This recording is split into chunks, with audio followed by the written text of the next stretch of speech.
What's up, guys? I'm Alex. I'm Jason. We're the Table Monkeys, and today we are going to pose a question to the arm wrestling community. Why is it more heroic to use a bone lock on the inside than it is on the outside? And basically this has to do with the King's Move, which is kind of the topic right now, right? If you listen to our last Table Talks, it was all about the King's Move and people getting angry about it. What's that about? Yeah, why? It's calm down. But no, the point is that for some reason it's really shunned upon if you use a bone lock out here, but it's looked at as like the most glorious thing in the world if you use a bone lock in here.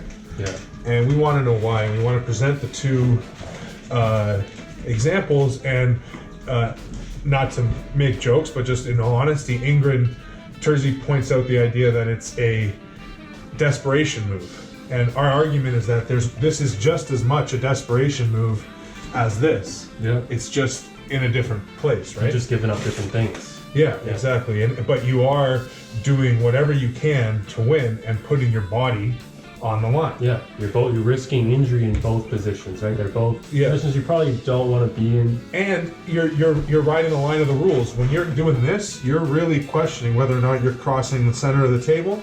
And when you're down here, okay, there's a bit of a question of whether or not in a losing position you might have a negative shoulder angle. Yeah. But the point is you're right on the line of a rule on both moves. So again, which one's cheating more, you know? Like when Devin stops Taurus like this, he's so tall and lanky. I bet if you put a computer line in there, he might be over the center line by a bit. Either way, he's right on the edge. But it looks so cool to catch someone inside. But out here, no, ugly, horrible, disgusting. Why would we want to do that? So we talked about this inside move with Evan Bourgoin, and we're going to show some of the clips of him explaining that move, which basically just exemplifies or justifies the idea that it is a desperation move. You are just lying on a joint and holding on for dear life, waiting for your opponent to tire out. Ideally, you don't get in that position, right? If you're strong enough, you want to hold someone here, right? Exactly. We all want to pull in a high hook. Yeah. Everybody's got a little bit different variation of it, but for the most part, the guys that are winning are pulling up here if they're dominating, right? And once it's a fight for your life, you got to do whatever you got to do. Yeah. Right?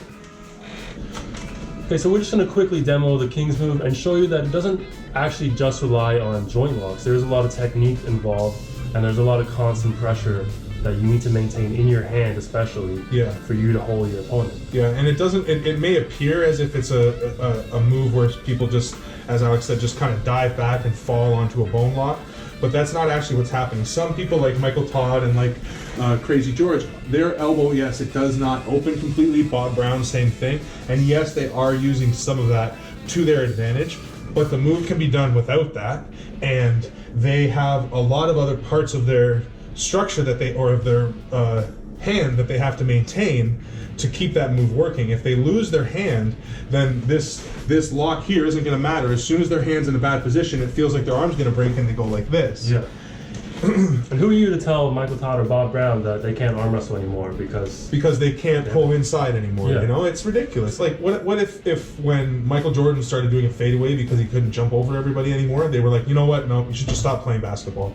It's like you can't do it right anymore. You can't just dunk over people, so you might as well give up. No, he found a way to win, and that's what it's about. Find a way to win. So, what the King's Move relies on is your pronation and your riser. We do give up flexion, but we need to maintain that pronation and we need to maintain some riser. And as Devin learned in 2018 at 506, whenever he lost to 406, whenever he lost to Michael Todd really improved his ability to clamp and maintain that clamping pressure. So Devin wasn't able to climb out of his hand anymore the way that he had back in 2011.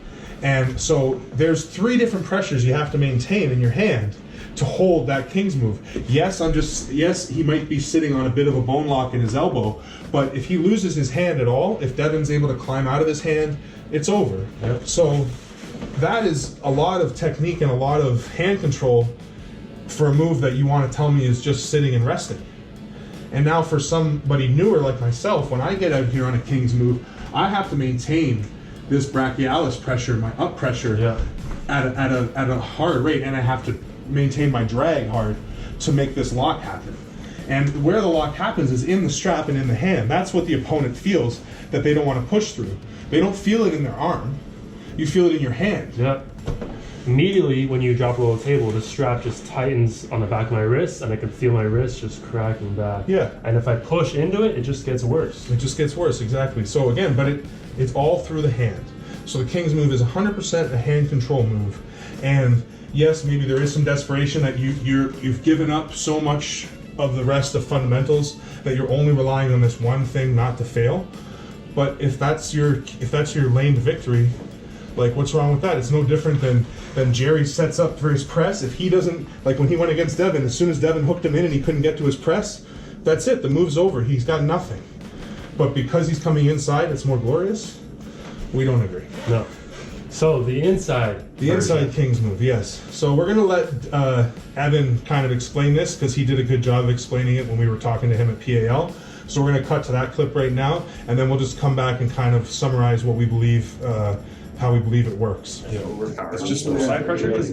Take my hand. That is fucking. That's like he's out after the first elbow. You can't pin, but as you start putting that pressure, that would just real light, and I'll put that same pressure right. You see his fight with Gilbert. But it's all just inner elbow right here. I can feel this. Like, I don't want you to go hard because I can feel that. I can take that on my right arm. I can't take it over your belt like this giant. So here, roll me a bit. Dirtiest fighter. So as I go this he was way, kicked out of the UFC. He was almost kicked out of Pride. and push your hand. Yeah, but that's no. Your rope. He wasn't using any rotation. So that's under. Hand back. And I want you to just push into the strap this way. Every other knee. That you feel that pull on your elbow. That's what he's using.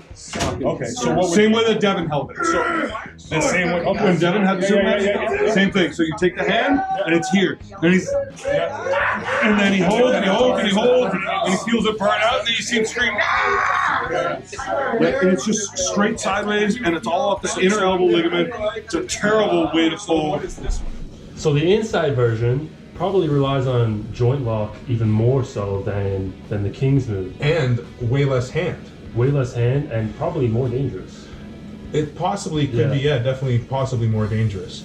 Anyway, the move is, again, against someone who's trying to top roll me. Yeah. I do not have the hand control to be able to stop you. So I give it up. Yeah. I give it up, I come inside, I commit my shoulder, and I'm just relying on pushing with my wrist into your hand. So it's that shoulder commitment, and then it's all just this joint here. Yeah. If I can pull through, think about Michael Todd left-handed against Bartolotto. He goes in like this, he gets the stop, and Wagner comes in, whack, and just rips right through his elbow because all that Todd was relying on was his joint. He wasn't relying on his bicep, he wasn't relying on his lats, he wasn't relying on his hand, he was relying on his joint, and it wasn't strong enough and it snapped. And there is given the birth of the King's move. But Devin was able to do it against Taras and get a stop on him and eventually bleed him out and win. And then John against Travis. and Taras as well. Yeah, and Travis. And actually Devin against Travis. So you have two great top rollers, Travis and Taras, and then you have two well-rounded pullers, but also both well-known for their durability in the hook. Yeah. And what's the answer is, again, if you watch Taras, like watch this match with Devin and Taras, you can see in that match it's 100% desperation. Devin is diving in, giving up everything, just hoping for everything he can to hang on. And the first 2 or 3 rounds, whatever it was, he can't hang on. He gets pinned. But then he gets the stop, and then once he gets the stop, he burns his arm out, he can transfer to a press, and it's fucking beautiful. Brzezinski stops him on the first go like that, and is able to just hold him. And it's the same thing. You can see it's all just turning to the side and pushing into his arm, and his joint is burning out Taras's bicep. Yeah. And that's exactly what happens. And they both won. Exactly. So, is it more heroic to win on the inside than on the outside? I don't know. Our opinion, no. Winning is winning. The most important thing is to win. It doesn't matter how you win, as long as you get the win. That's what matters. I agree. Right? But if you think differently, please leave us a comment, give us some feedback, like the video, share the video, subscribe. All the things. Monkeys out. Peace.